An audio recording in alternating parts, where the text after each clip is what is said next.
28. Dear Kiddo, take my hand into darkness. Again and again and again. A few weeks after New Year's Eve, you ever have one of those moments where you think, okay, maybe this time things will be different, only for life to immediately respond with a cackling, "Oh, sweet summer child." That was me after New Year's Eve, convincing myself that Mom's trip to therapy meant we were turning a new leaf. To be fair, she knew something was off. This was, in itself, a major development. Normally, self-reflection wasn't exactly Mom's strong suit, but after a series of questionable life choices, including but not limited to a full-scale romantic rampage across December, she decided to go to therapy.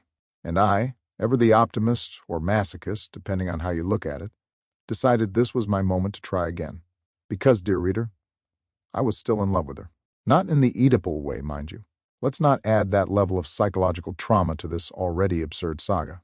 But in the way that a hopeful child loves a parent who keeps setting fire to their relationship, only to return with a garden hose and say, "Look, I'm fixing it."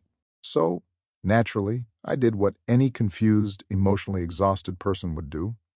I called my ex-girlfriend for advice.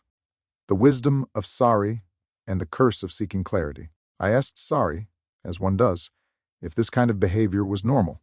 You know, the whole unprotected sex with randoms, commitment avoidance, emotional roller coaster kind of thing. Was this just one of those phases women go through, like bangs or an essential oils obsession?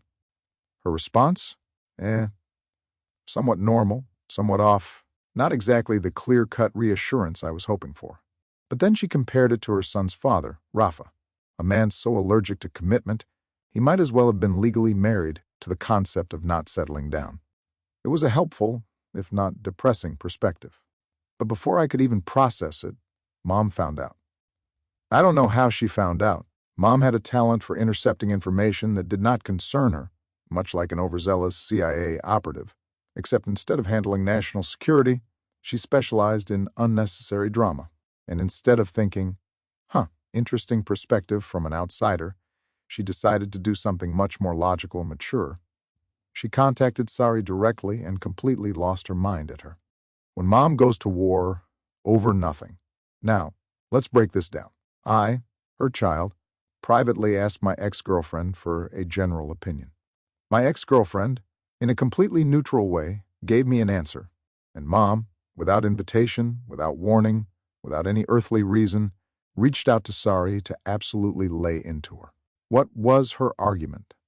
That she was nothing like Sari? That she was nothing like Rafa? That she, despite all evidence to the contrary, was actually a completely rational, committed, and totally normal person? Nothing screams. I'm not unhinged quite like yelling at a complete stranger for a conversation you weren't supposed to be involved in. It was like watching someone see their reflection in a mirror and immediately start swinging.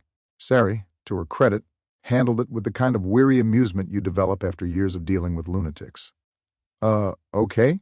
Was, essentially, her response. Meanwhile, I sat there, watching this insanity unfold like an audience member at the world's worst reality show, thinking, how is this my life?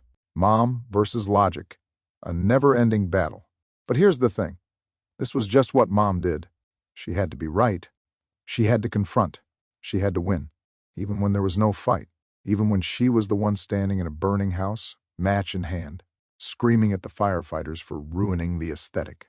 And I, poor fool that I was, had thought we were getting better. Mom's whole thing was taking offense at things that were not about her, then launching herself into a defensive war like an emotional gladiator, armed with nothing but bad decisions and zero self-awareness. And yet, somehow, she'd spin it back to me. Why would you even talk to her about me? Why do you need other people's opinions? Why do you always make me look bad?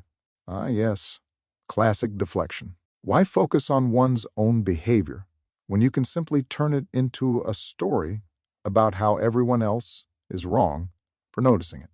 The takeaway, or lack thereof. Did I learn my lesson? No, of course not. Because I was still desperately trying to convince myself that things could change, that she could change, that therapy meant something, that my feelings meant something, that this cycle wasn't going to keep repeating until I aged into an old man on a park bench, throwing breadcrumbs at pigeons and muttering, she just needed time. But, as I would come to realize, some people don't evolve. Some people just are. And Mom? She was chaos incarnate, a human storm. The embodiment of, if I can make this worse, I absolutely will. And as I sat there, watching her meltdown in real time, I could feel my younger, more optimistic self slowly giving up the ghost.